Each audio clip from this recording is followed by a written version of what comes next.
অবশেষে অপেক্ষার প্রহর শেষ হতে চলল। দর্শক, এবার আর্জেন্টিনার একদম মূল স্কোয়াড ঘোষণা করতে চলেছে মাস্টারমাইন্ড কোচ লিওনেল স্কালোনি, যেখানে প্রাইমারি স্কোয়াড থেকে অনেকজন ফুটবলারকে বাদ দিয়ে 2026 বিশ্বকাপে কারা যাবে সেটা ফিক্সড করতে চলেছেন আর্জেন্টিনার বিশ্বকাপ জয়ী এই কোচ।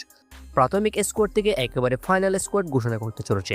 আর্জেন্টিনার কিছু গণমাধ্যম জানিয়েছে এই খবর। ইতিমধ্যে তারিখও প্রকাশ হয়ে গেছে কবে স্কোয়াড প্রকাশ হবে। দর্শক, আপনারা সকলে জানেন ইতিমধ্যে আর্জেন্টিনার একটা বিশ্বকাপের প্রাথমিক স্কোয়াড ঘোষণা করেছে স্কালোনি, যেটা ইতিমধ্যে ফিফার কাছে জমা দিয়েছে। কিন্তু ফিফার নিয়ম অনুযায়ী এতজন ফুটবলকে রাখতে পারবেন না মূল স্কোয়াডে থাকবে 26 জন বা এর চেয়ে 2-1 বেশি ফুটবলার। কিন্তু একেবারে ফিফার কাছে যে মূল স্কোয়াড জমা দিবে আর্জেন্টিনা, সেখানে মোট 26 জন ফুটবলার থাকবে, যেটা ফিফা ওয়ার্ল্ড কাপের রুলস। যে কারণে এই প্রাথমিক স্কোয়াড থেকে অনেকজন ফুটবলারকে বাদ দিয়ে এবার 26 সদস্যের মূল স্কোয়াড ঘোষণা করার দ্বারপ্রান্তে স্কালোনি। আর্জেন্টিনার কিছু গণমাধ্যম এই খবর নিশ্চিত করেছে যে চলতি মাসের 25 তারিখ থেকে 30 তারিখের মধ্যে, এই 5 দিনের মধ্যে আর্জেন্টিনার মূল স্কোয়াড ঘোষণা করবে লিওনেল স্কালোনি।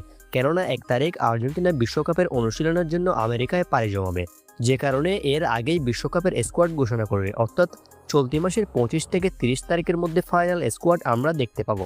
ইতিমধ্যে ব্রাজিলের স্কোয়াড ঘোষণা করা হয়েছে। ব্রাজিল, ক্রোয়েশিয়া, ফ্রান্স সহ অন্যান্য অনেক দলের স্কোয়াড ঘোষণা করেছে তাদের দলের কোচ। এবার বিশ্ববাসী আর্জেন্টিনার স্কোয়াড দেখার অপেক্ষায়। দর্শক, আর্জেন্টিনার বিশ্বকাপের স্কোয়াডে আপনি কাদেরকে দেখতে চান সেটা কমেন্ট করে জানাতে পারেন। আর বিশ্বকাপে আর্জেন্টিনার সকল খবরাখবর এবং নিউজ পেতে অবশ্যই আমাদের চ্যানেলটি সাবস্ক্রাইব করে রাখুন।